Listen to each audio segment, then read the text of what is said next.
Premier ministre de la République d'Arménie.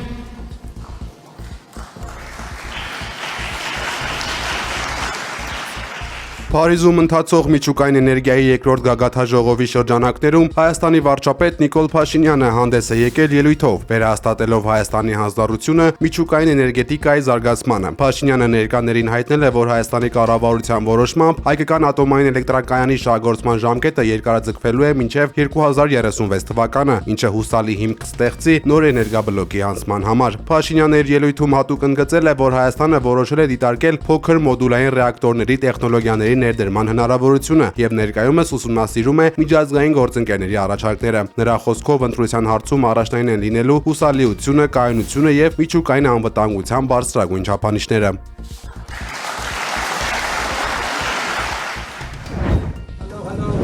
Փարիզում ընթացող միջուկային էներգիայի գագաթաժողովի շրջանակներում վարչապետ Նիկոլ Փաշինյանը մի շարք կարևոր երկկողմ հանդիպումներ է ունեցել միջազգային կառույցների ղեկավարների հետ։ Մասնավորապես Փաշինյանը առանձնազրույց է ունեցել ատոմային էներգիայի միջազգային գործակալության գլխավոր տնօրեն Ռաֆայել Գրոսիի հետ ու վերակառուցման եւ զարգացման եվրոպական բանկի նախագահ Օդիլ Ռենո Բասոյի հետ։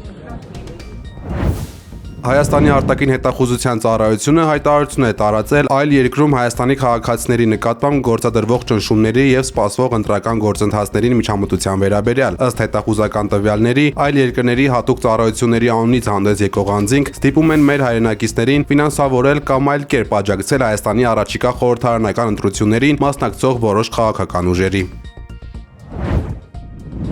Արտաքին հետախուզության ծառայության հայտարարությունից հետո ներքին գործերի նախարարությունը հաղորդում է ներկայացրել քննչական կոմիտե։ Ըստ ոստիկանության տարածած հաղորդագրության, ԱՀԾ-ի տրամադրած տեղեկությունների հիման վրա բարձվել են առերևույթ հանցանքի հատկանիշներ, նյութական կամ այլ կախվածություն օգտագործելով ընտրությանը մասնակցելուն հարկադրելու վերաբերյալ։ Թեև իրավապահ մարմինները հստակ մանրամասներ չեն հայտնում կոնկրետ անձանց կամ թիրախավորված քաղաքական ուժերի վերաբերյալ, սակայն շեշտում են, որ ընտրական գործընթացների նկատմամբ ցանկացած ապօրինի միջամտություն ստանալու է իրավական գնահատական։ Ըստ ռազմավարական եւ միջազգային հետազոտությունների կենտրոնի տվյալների Միացյալ Նահանգների 10-օրյա ռազմական արշավը Իրանի դեմ արժեցել է շուրջ 10 միլիարդ դոլար։ Պատերազմի յուրաքանչյուր օրը պետական գանձարանից միջինը խլում է 1 միլիարդ դոլար, ինչը կասկածի տակ է դնում նման ծախսերի արդյունավետությունը։ Պենտագոնը կոնգրեսին հայտնել է, որ միայն առաջին շաբաթվա օպերացիայի ծախսերը կազմել են մոտ 6 միլիարդ դոլար։ Բացի բուն գործողություններից ամերիկյան կողմը կրել է նաև 2.5 միլիարդ դոլարի զինտեխնիկայի կորուստ իրանական հարվածների հետևանքով։ Վերլուծաբանները նշում են, որ զինամթերքի պաշարների վերականգնման համար կպահանջվի ևս 3 միլիարդ դոլարի լրացուցիչ ներարկում։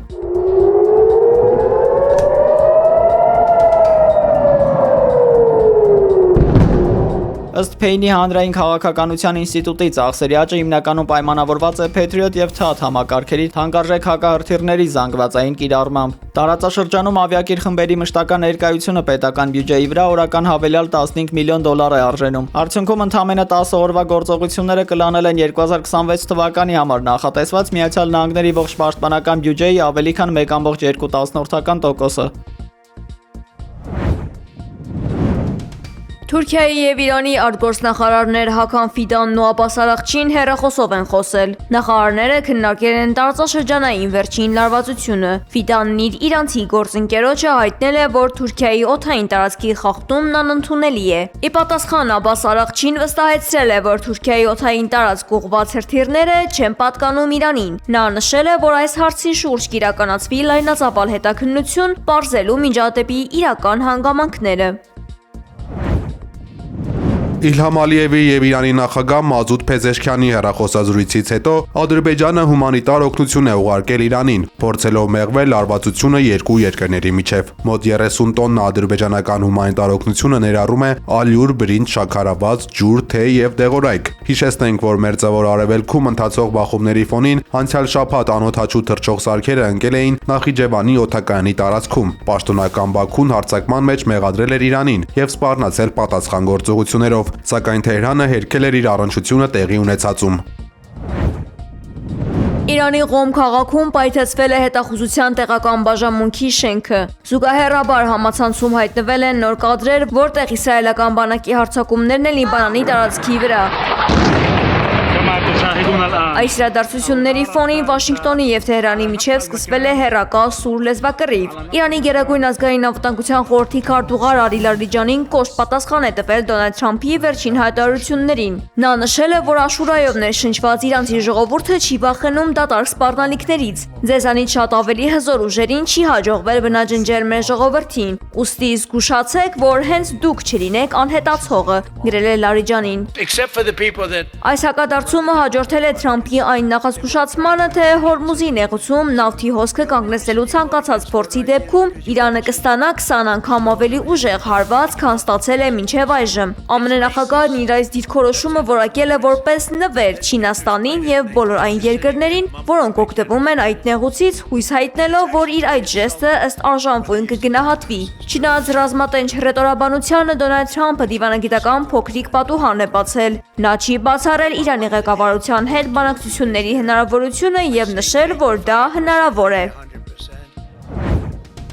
Մենք բացարձակապես չենք փնտրում հրադադար։ Պետք է ագրեսորի բերանին հարվածել, որպեսզի նա դաս քաղի եւ այլևս երբեք չմտածի մեր սիրելի Իրանի վրա արձակվելու մասին։ X-ի իր էջում գրել է Իրանի խորհրդարանի խոսնակ Մոհամմադ Բաղեր Ղալիբաֆը։ ԱՄՆ-ի ցնչող պարբերական սպառնալիքների ֆոնին Իրանը չի պատրաստվում հետ կանգնել եւ զիջել։ Այս հայտարարությունից ժամեր առաջ Իրանի արտգործնախարար Աբբաս Արաղչին հայտարարել էր, որ Ամերիկայի հետ բանակցությունները բացառված են։ Նրա խոսքով Միացյալ Նահանգները դրժել է պատերազմ չսկսելու խոստումը բանակցությունների հենց հաջորդ օրը։ Արաղչիի խոսքով Իրանը նպատակարար չի համարում Միացյալ Նահանգների հետ նոր բանակցություններ վարել։ Հարցին, թե արդյոք Թեհրանի ղեկավարությունը կապ է հաստատել ԱՄՆ ներկայացուցիչների հետ Մոջթաբա Խամենեիի գերագույն առաջնորդ ընտրվելուց հետո, Արաղչին նշել է, որ կրտսեր Խամենեին դեռևս որևէ հայտարարություն չի արել այս հարցի վերաբերյալ։ Թեհրանի Էնգելա հրապարակում տեղի է ունեցել նոր առաջնորդ Այաթոլլա Մոջթաբա Խամենեիի հանդիսավոր երթմնակալությունը։ Արարողությանը մասնակցել են մայրաքաղաքի բազմաթիվ բնակիչներ։ Դոնալդ Թրամփը հիասթափված է այս ընտրությունից։ Նրա խոսքով նոր առաջնորդի մասին նախկինում ոչ ոք չի էլ լսել, եւ սա կարող է լուրջ խնդիրներ ստեղծել Իրանի համար, շեշտելով, որ պատերազմը չի ավարտվի այս շաբաթ, բայց վերջնական կետը մոտ է։ ԱՄՆ նախագահն այս գործողությունն անվանել է կարճ շրջագայություն, որի նպատակը չարիքից ազատվելն է։ Թրամփը շեշտել է, որ իրանական հրթիռների ու անօդաչու սարքերի մեծ մասն արդեն չեզոքացվել է, բայց վերջնական հաղթանակի համար դեռ անելիքներ կան։ Ըստ նրա, Իսլամական Հանրապետության ռազմական պաշարները սպառվում են, հարվածներ են հասցվել հազարավոր թիրախների, արտադրամասերի ու նավերի, այդ թվում Պարսից ծոցում։ Միջազգային հարթակում բողոքի ալիք է բարձրացել ընդդեմ ռազմական գործողությունների։ Իսպանիայի մայրաքաղաք Մադրիդում տեղի է ունեցել մարդաշատ բողոքի ակցիա։ Մասնակիցները պահանջել են անհապաղ դադարեցնել Իսրայելի եւ ԱՄՆ-ի հարձակումները Իրանի ուղղությամբ։ Թրամփը Վլադիմիր Պուտինի հետ հեռախոսազրույցում չի խնդրել Ուկրաինայում հրադադար հաստատել։ ԱՄՆ նախագահի հայտարարությունը մեկնաբանել է Ռուսաստանի նախագահի խոսնակ Դմիտրի Պեսկովը։ Ուկրաինայի հարցով եռակողմ բանակցությունների նոր փուլի համար դեռևս կոնկրետ ամսաթվեր կամ վայր չի ընտրվել։ Ռուսաստանի առաջնորդը իր ամերիկացի գործընկերոջը փոխանցել է Իրանի շուրջ ճգնաժամի լուծման առաջարկներ, ասել է Պեսկովը։ Կրեմլը սակայն չի մեկնաբանել այն պնդումները, որ Մոսկվան իբր հետախուզական տվյալներ է տրամադրում Թեհրանին։ Ռուսաստանը պատրաստ է եւ ցանկանում է օգնել Մերձավոր Արևելքում լարվածության նվազեցմանը, սակայն դա պահանջում է բազմաթիվ կողմերի համակարգում։ Անդրադառնալով Իրանի շուրջ ծավալվող խնդիրներին, նախագահները մանրամասն չեն քննարկել ռուսական նավթի նկատմամբ ԱՄՆ պատժամիջոցների հարցը, ասել է Պեսկովը։ Մինչդեռ Սպիտակ տանը Թրամփը հայտարարել էր, թե Ռուսաստանի եւ շատ այլ երկրների նկատմամբ կիրառած պատժամիջոցները դադարեցնելու մտադրություն ունի։